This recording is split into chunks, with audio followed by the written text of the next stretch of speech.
Šerlin viešbutis Italijoje, Valgardenos regione, visiškai netoli Ortizei miestelio, bet iki miestelio pėsčiomis nenueisime.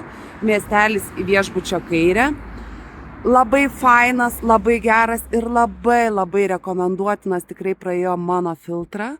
Pati gyvenau ir slidinėjau savaitę.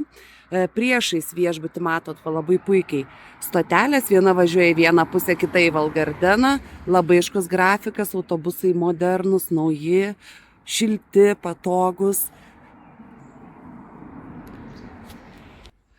Šiek tiek apeisiu aplink, noriu parodyti, kokie vaizdai ryte atsiveria iš viešbučio. Yra ir mažutė vaikų žaidimo aikštelė, o taip atrodo viešbutis iš kiemo pusės, pagrindinis restoranas, į jį tuo ir užeisime, ramybė. Garso izoliacija kambariuose yra gera, mano kambarys yra į gatvės pusę, tai mašinų visiškai nesigirdi. O čia nuostabus vaizdas į slėnį, ten priešais ir yra Ortizei.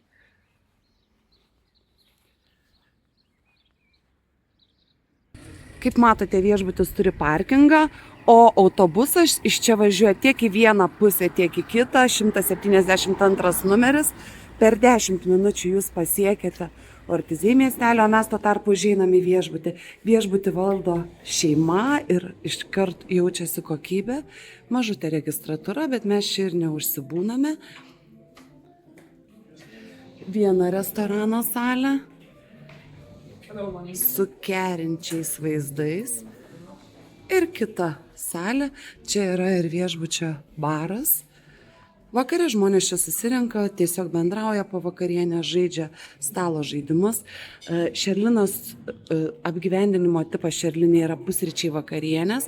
Pusryčiai tai kaip pusryčiai, visur tokie patys, bet vakarienė, žinokit, tai wow, tikrai tai yra pats skaniausias maistas Italijos viešbutį, kurį aš valgiau vakarienių metu. Paprasti pusryčiai, bet viskas, tiek pyragai, tiek bandelės yra labai skanus ir šviežus. Ankstyvas pavasaris, ananasai, kiviai, mandarinai, slyvos.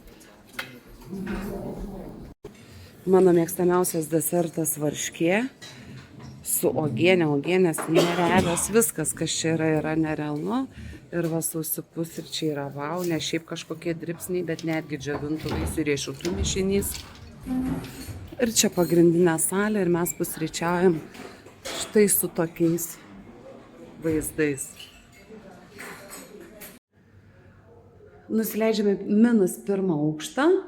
Jeigu suktume į dešinę, patektumėm į garažą, čia yra slidžių kambarys. Kaip slidžių saugoma, batų šildymas taip pat yra, o vat į kairę pusę spintelės, čia galit pasilikti chalatus ir taip ir rekomenduoju daryti, nes pati saunai palikau savo chalatą, tai visi chalatai tokie patys, tarp kitko, chalatas kainuoja papildomai 8 eurus visai savaitai, tai galite užsisakyti. Persirengimo kambarys, čia dažniausiai kabo visi chalatai, kur žmonės paskui tikrina kišenes, kieno, va taip kaip dabar, visiškai neaišku, kai daug baltų chalatų. O šalia yra sauna, yra garinės pirtis. Didžioji dalis, kelios pirtis yra skirtos tik suaugusiems, vaikų čia negalima, vaikams negalima eiti. Tvarkingos pirtelės, fainos. Ir viena pirtelė, kur kids friendly, tai reiškia draugiška vaikams, tik 65 laipsniai. Tai šitos tokios paprastos pirtelės, bet šiaip spa ir maistas yra Šerlin viešbučio vinis, šalia dušai, šalia garinė pirtis. Nedidukė, bet faina. O dabar einu ten, kur iš tikrųjų žiūri fainai, ką žmonės labai vertina. Rankšluosčių nereikia neštis, ateinat ir čia yra galybė. Rankšluosčių jūs tiesiog pasiimat, o išeidami numetat į bendrą krepšį. Sporto salė, džimas, dalis treniruoklių yra nepajungti, bet jie yra ir jeigu jūs norit pasijunkite. Čia yra kur jums reikia išmesti rankšluosčius, juos panaudojus, o pro šitas duris tiesiai mes išeiname į lauką. Žiema, aš einu su chalatu ir čia yra belė kaip faina pirtelė lauke. Tai užeikime tą nerealią pirtelę, adult only, vadinasi tik suaugusiems, viduje nefilmuosiu, yra žmonių, matosi iš to, kad yra palikti chalatai pro langelį. Tai va, čia pirtelės panorama, suprantama, kodėl aš nefilmavau, panorama į kalnus. Šerlinas turi ir džakuzi. Kaip jums vaizdas? Ir šildomą baseiną. Šiaip laukinis baseinas. Vau, ar ne? Laukinis baseinas yra daug šiltesnis negu vidinis baseinas. Vaizdai tai kosminiai, baseinas veikia labai ilgai ir net, tarkim, jeigu jūs neslidinėjate, o viešbutis vis tik nelabai dėkingoje vietoje, nors stotelė yra šalia, tai problemų tikrai nėra. 9 minutės ir jūs esat va ten priešais, Ortizei miestelio centre. Taip atrodo Šerlinas iš kiemo pusės. Viešbutis turi ne tik laukinį baseiną, matot, gultai, viskas, prašom, enjoy, mėgaukitės. Viešbutis turi ir vidinį baseiną, kuris taip pat yra šildomas, tai čia, fantastika.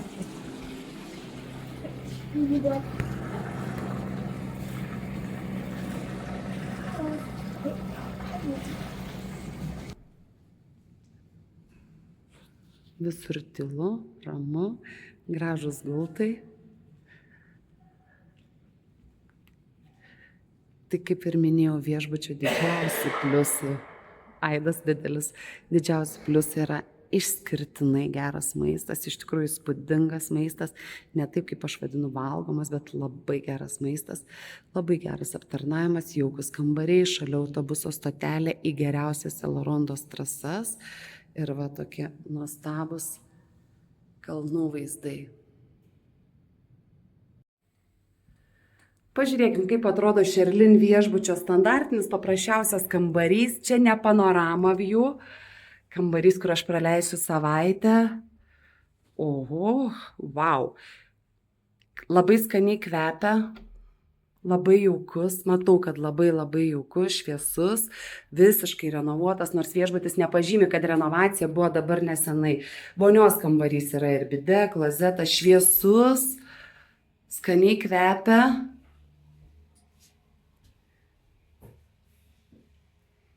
Yra šampūnas, dušo želė. Kokią mes terasą turėsim.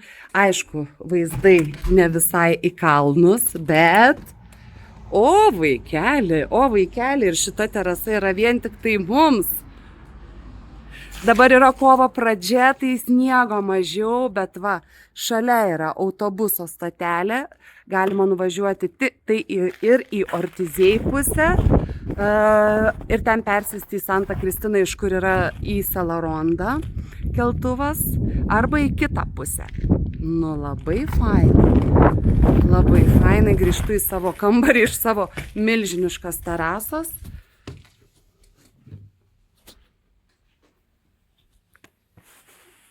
Patalynė tvarkinga, kaip su pagalvėm.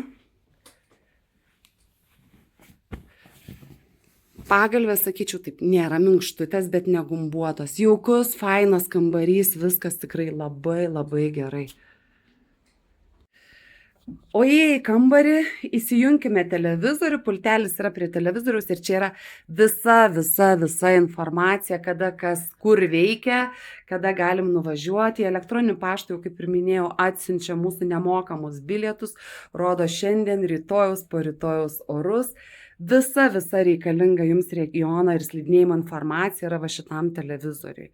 Viskas labai gerai apgalvota, va jums ir čekautas, kada išsiregistruoti, kad 10. Baseinas vidinis dirba nuo 7 iki 11 valandos vakaro. Viskas labai liuks.